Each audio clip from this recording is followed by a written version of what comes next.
একটা নিঃশব্দ রাত। ইরানের একটি অচেনা গলিতে দাঁড়িয়ে ছিল এক ব্যক্তি। তার হাতে কোনো অস্ত্র দেখা যাচ্ছিল না, কোনো সন্দেহজনক আচরণও ছিল না, কিন্তু কয়েক মিনিটের মধ্যেই যা ঘটলো তা মধ্যপ্রাচ্যের গোয়েন্দা যুদ্ধের ইতিহাসে এক নতুন অধ্যায় লিখে দিল। প্রশ্ন হলো, কে এই ব্যক্তি আর কেন তাকে এমনভাবে তুলে নেওয়া হলো যেন সে ছিল এক ভয়ঙ্কর গোপন রহস্যের বাহক। ঘটনার শুরুটা যতটা সাধারণ মনে হয়, ভেতরের গল্পটা ঠিক ততটাই জটিল। ইরানের উত্তরাঞ্চলের গিলান প্রদেশ একটি শান্ত এলাকা, যেখানে সাধারণত এমন কোনো বড় নিরাপত্তা অভিযান চোখে পড়ে না, কিন্তু সেই রাতটা ছিল ভিন্ন। স্থানীয়রা পরে জানিয়েছেন তারা কিছুই বুঝতে পারেননি। কোনো গুলি হয়নি, কোনো চিৎকার হয়নি, কিন্তু একজন মানুষ হঠাৎ করেই অদৃশ্য হয়ে গেলেন। ইরানের ইসলামিক রেভলিউশনারি গার্ড কর্পস বা আইআরজিসি পরে জানায় তারা একটি বড় ধরনের গুপ্তচর বৃত্তির নেটওয়ার্ক ভেঙে দিয়েছে, কিন্তু এটাকে তারা সাধারণ গ্রেফতার বলেনি, বরং এটিকে বলা হয়েছে একটি দীর্ঘমেয়াদী এবং সুপরিকল্পিত কাউন্টার ইন্টেলিজেন্স অপারেশনের চূড়ান্ত ফলাফল। এখানেই শুরু হয় আসল প্রশ্ন, কে এই এজেন্ট যাকে ধরতে এত বড় অপারেশন চালাতে হলো? প্রাথমিকভাবে জানা যায় ধরা পড়া ব্যক্তি কোনো সাধারণ গুপ্তচর ছিল না। তিনি ছিলেন অত্যন্ত প্রশিক্ষিত, গভীরভাবে ছদ্মবেশে থাকা একজন অপারেটিভ। তিনি স্থানীয়দের মতোই কথা বলতেন, তাদের মতো জীবনযাপন করতেন, এমনকি তার পরিচয় যাচাই করলেও কোনো সন্দেহ তৈরি হওয়ার মতো কিছু পাওয়া যেত না। অর্থাৎ তিনি বহু বছর ধরে এই মিশনের জন্য প্রস্তুত ছিলেন। তদন্তে উঠে আসে আরও ভয়ঙ্কর তথ্য। এই ব্যক্তি নাকি এমন একটি ইউনিটের সঙ্গে যুক্ত যাদের কাজই হলো লক্ষ্যভিত্তিক হত্যা এবং ধ্বংসাত্মক অপারেশন পরিচালনা করা। তার মিশনও ছিল অত্যন্ত স্পর্শকাতর। লক্ষ্য ছিল ইরানের গুরুত্বপূর্ণ সামরিক ও পারমাণবিক স্থাপনা।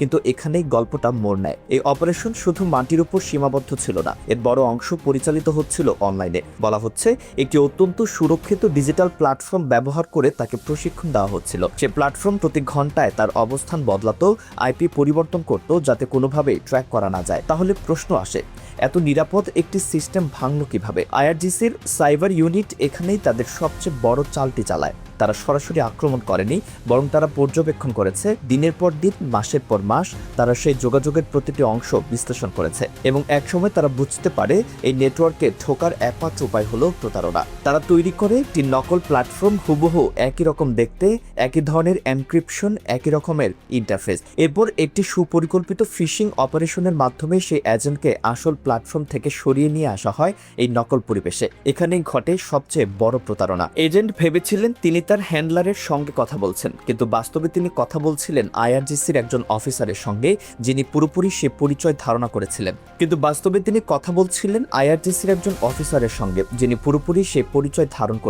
এই পর্যায়ে তাকে দেওয়া হয় ভুল নির্দেশনা, ভুল টার্গেট, এমনকি ভুল প্রযুক্তিগত তথ্য। কিন্তু কেন? কারণ আইআরজিসি শুধু তাকে ধরতে চায়নি, তারা জানতে চেয়েছিল এই পুরো অপারেশন কিভাবে কাজ করে। তারা বুঝতে চেয়েছিল শত্রুর চিন্তাভাবনা, কৌশল এবং দুর্বলতা, এবং তারা অপেক্ষা করেছে। যখন সেই এজেন্ট তাদের দেওয়া নির্দেশনা অনুযায়ী এগোতে শুরু করে, তখনই তাকে গ্রেফতার করা হয়। কোনো নাটকীয়তা নয়, কোনো সংঘর্ষ নয়, একেবারে নিখুঁতভাবে। কিন্তু এখানেই শেষ নয়। গ্রেফতারের পর শুরু হয় আরেকটি অধ্যায়, যা আরও উদ্বেগজনক। বিভিন্ন আঞ্চলিক সূত্র দাবি করছে এই এজেন্টের কাছে এমন কিছু তথ্য ছিল যা পরিস্থিতিকে সম্পূর্ণ ভিন্ন মাত্রায় নিয়ে যেতে পারে। বলা হচ্ছে তার কাছে ছিল একটি ডাটা স্টোরেজ ডিভাইস, যাতে সংরক্ষিত ছিল অত্যন্ত সংবেদনশীল তথ্য। এই তথ্যের মধ্যে কি ছিল তা নিয়েই এখন সবচেয়ে বেশি আলোচনা। ধারণা করা হচ্ছে এতে এমন কিছু স্থাপনার নকশা, অবস্থান এবং প্রযুক্তিগত বিশ্লেষণ থাকতে পারে যা কোনো দেশের নিরাপত্তার জন্য অত্যন্ত গুরুত্বপূর্ণ। শুধু তাই নয়, কিছু রিপোর্টে বলা হচ্ছে এতে এমন কিছু কোড বা অ্যাক্সেস তথ্য থাকতে পারে যা সামরিক যোগাযোগ ব্যবস্থার সঙ্গে সম্পর্কিত।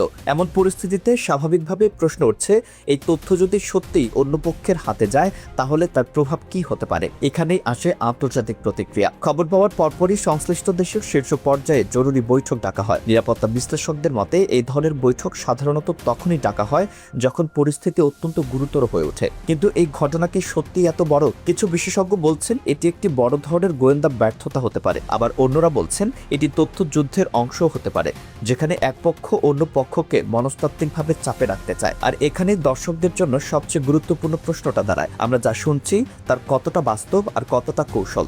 কারণ আধুনিক যুদ্ধে শুধু অস্ত্র নয়, তথ্য একটি বড় অস্ত্র। কখনো কখনো একটি খবরই পুরো পরিস্থিতি বদলে দিতে পারে। এই ঘটনাটি আমাদের আরেকটি বিষয় মনে করিয়ে দেয়, গোয়েন্দা যুদ্ধ এখন আর শুধু মাঠে হয় না, এটি এখন সাইবার জগতে, ডাটা সেন্টারে, এমনকি একটি সাধারণ ডিভাইসের ভেতরেও ঘটে। একটি ভুল ক্লিক, একটি ভুল লিঙ্ক, আর তাতেই বদলে যেতে পারে পুরো খেলার ফলাফল। এখন প্রশ্ন হচ্ছে সামনে কি হতে পারে?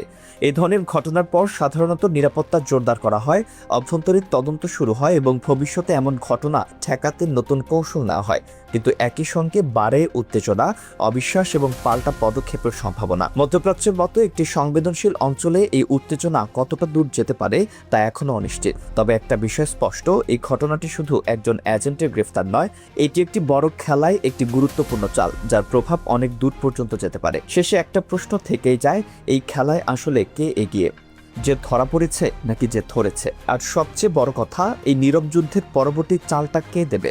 এই প্রশ্নগুলোর উত্তর হয়তো এখনই জানা যাবে না, কিন্তু একটি বিষয় নিশ্চিত, গল্পটি এখানেই শেষ নয়।